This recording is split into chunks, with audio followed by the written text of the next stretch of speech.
Ya, para empezar con la articulación del hombro, con la exploración física de la articulación del hombro, primero tenemos que identificar las estructuras óseas y distintas articulaciones indiferentemente que van a estar conformando en sí toda la articulación del hombro. Primero tenemos a la articulación esternoclavicular. Esta articulación esternoclavicular va a contar con un meñisco y va a estar conformada por la unión entre el borde superior del esternón y la clavícula. Luego, siguiendo hacia el lateral, encontraremos la articulación acromioclavicular. Esta articulación va a estar conformada por el borde lateral de la clavícula y el acromión respectivamente. Siguiendo hacia más lateral encontraremos la articulación glenohumeral. La articulación glenohumeral va a estar conformada por la unión entre la cavidad glenoidea y la cabeza del húmero. Si nos dirigimos hacia posterior, en cambio, encontraremos también una pseudoarticulación que va a estar conformada entre la escápula posteriormente y la cavidad torácica, que también va a estar dentro o va a permitir también o va a participar en una serie de movimientos de la articulación del hombro. Para empezar con la exploración física del hombro, primero empezaremos con la inspección. Para ello inspeccionaremos ambos hombros simultáneamente, de tal forma que podamos evaluar si se encuentran en una posición simétrica entre sí. También evaluaremos los músculos asociados a la articulación del hombro, que se mencionarán a continuación, y también evidenciaremos la cintura escapular y la articulación del hombro en sí, en ambos hombros, para identificar si existe algún abultamiento, si existe tal vez alguna coloración anómala en la piel, si existe tal vez dolor cuando realicemos pequeñas palpaciones, si existe tal vez deformidades en las articulaciones ya mencionadas anteriormente y demás. Para continuar, hablaremos sobre los músculos principales que están conformando en sí la articulación del hombro. Por externo, más superior de todos, se encuentra el deltoides, que va a estar cubriendo básicamente la articulación del hombro en sí. Inferior a este músculo deltoides encontraremos lo que es el manguito de los rotadores, conformados por el músculo subescapular, supraespinoso, infraespinoso y redondo menor, que van a estar rodeando la articulación glenohumeral y por ende toman el nombre de manguito de los rotadores. Tenemos que tener en cuenta que existen ciertas bolsas articulares, principalmente en la porción entre la cavidad glenoidea y el húmero, así como entre el acromion y la articulación del hombro. Estas bolsas nos van a servir de mucha ayuda, ya que se las van a poder palpar en la exploración física, y cualquier dolor al momento de la palpación nos va a ayudar a determinar alguna patología que presente el paciente. Además, vamos a realizar una palpación tanto en ambos hombros al mismo tiempo, y principalmente si antes de empezar la palpación el paciente presenta algún dolor, esta zona de dolor o ese movimiento lo dejaremos al final de la palpación, empezando primero por las zonas que no presentan dolor y al final palparemos las zonas de dolor. Continuando con la palpación, en un punto por debajo de la base del acromion existe un punto el cual palparemos, y este será el umbral de dolor, ya que lo normal es que al momento de palparlo se presente un dolor que es normal en el paciente. Esto se lo explicaremos al paciente y le diremos que este es el umbral del dolor. Continuando con la palpación, ahora vamos a palpar cada articulación que ya hemos mencionado anteriormente. Para ello primero empezaremos con la articulación esternoclavicular, para lo cual nos colocaremos detrás del paciente y con nuestros dedos colocaremos nuestro pulgar por detrás y el resto de nuestros dedos, tratando de palpar la articulación esternoclavicular. Le pedimos al paciente que se encoja de hombros y así se nos facilitará palpar esta articulación. Al momento de realizar digitopresiones evidenciaremos si no presenta algún tipo de dolor o si presenta tal vez crepitancias o movimientos anómalos. Nos dirigiremos luego hacia el lateral y en la articulación acromio-clavicular la podemos identificar, ya que esta presenta un pequeño hundimiento al momento de realizar una digitopresión con nuestro pulgar. Realizaremos este pequeño hundimiento y si el paciente presenta dolor, entonces esto indicaría una patología de esta articulación. Luego, nos dirigiremos hacia más lateral, hacia específicamente el espacio subacromial y nosotros con nuestro pulgar haremos una palpación y si el paciente presenta dolor, esto indicaría una alteración, una patología del manguito de los rotadores principalmente. Luego nos dirigiremos hacia medial, aproximadamente hacia 1 centímetro lateral hacia el umbral o hacia el punto del dolor que habíamos palpado anteriormente, y aquí evidenciaremos haremos una palpación para identificar la articulación glenohumeral. Si el paciente presenta dolor al momento de realizar la palpación, esto indicaría una patología o alteración de la articulación glenohumeral. Luego, además, 1 centímetro lateral se encontrará el tendón de la porción larga del bíceps, el cual nosotros podemos palparlo y evidenciar su movimiento si realizamos movimientos de rotación del húmero.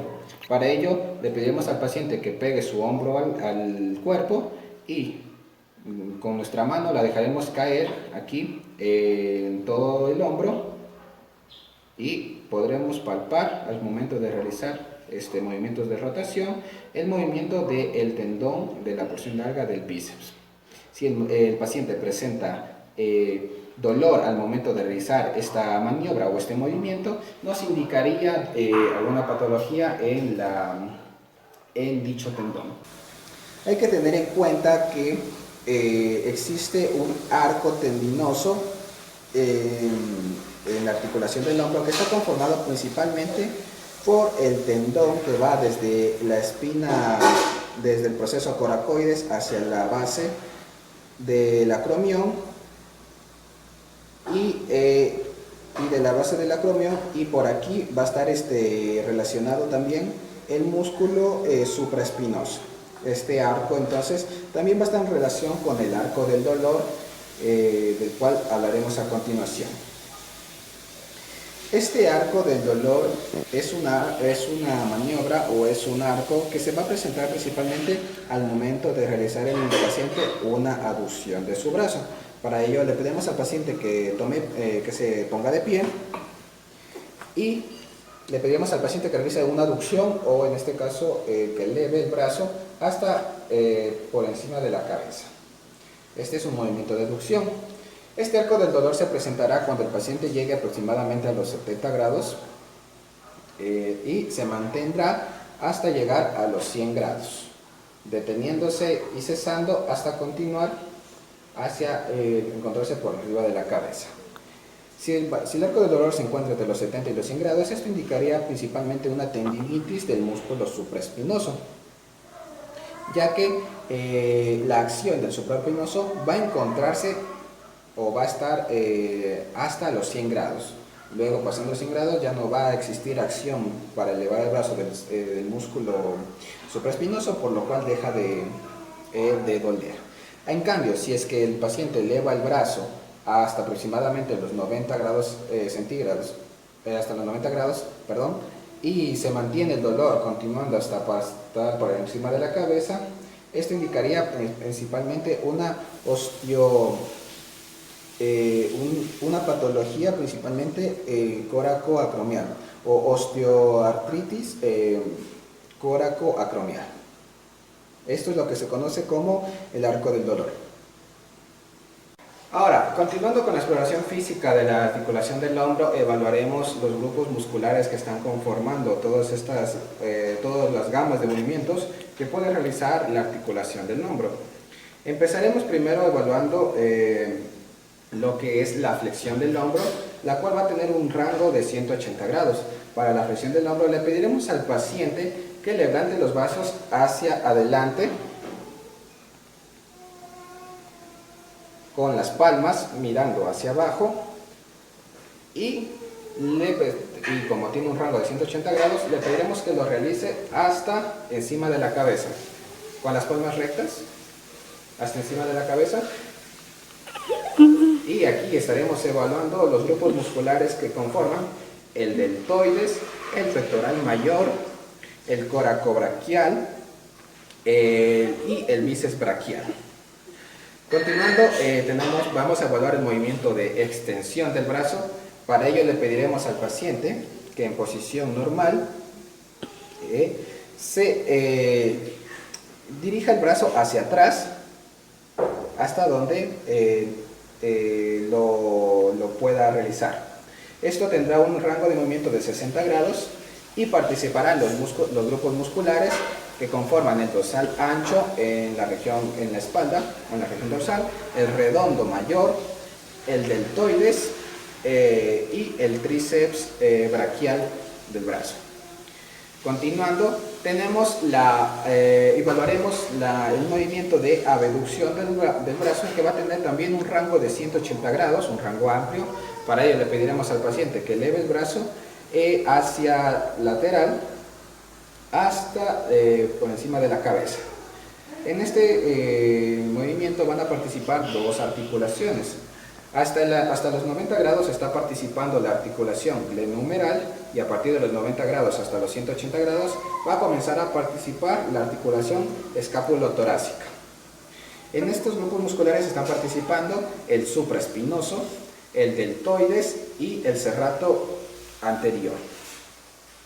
Continuando, evaluaremos el movimiento de aducción. Para ello le pediremos al paciente que mueva su brazo como si quisiera entrecruzarlo hacia el lado opuesto o como si estuviera queriendo abrazar el hombro opuesto.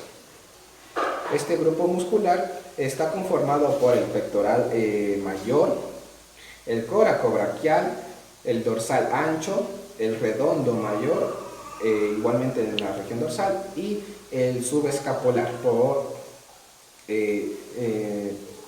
anteriormente al escápulo. Ahora, para evaluar el movimiento de rotación interna, le pediremos al paciente que intente poner su brazo por detrás e intente tocarse la escápula. Este sería el movimiento de rotación interna, el cual va a estar van a participar los músculos que son el subescapular, el deltoides, el pectoral mayor, el redondo mayor por detrás y el dorsal ancho igualmente por detrás. Y para finalizar con esta gama de movimientos, evaluaremos la rotación externa. Para la rotación externa, en cambio, le pedimos al paciente que doble su brazo como si intentara tocarse el cuello por detrás. O otra forma de decirlo es como si intentara peinarse o cepillarse el cabello. En esta rotación externa van a estar participando los músculos infraespinoso por detrás, igualmente el redondo menor y el deltoides, que es el grupo muscular más externo. Hay que tener en cuenta que al momento de evaluar los músculos también tenemos que evaluar la tonicidad de los mismos. De tal forma que si evaluamos una atrofia muscular o un músculo con alguna afectación, generalmente un músculo atrófico se lo palpa como una masa blanda sin nada de rigidez.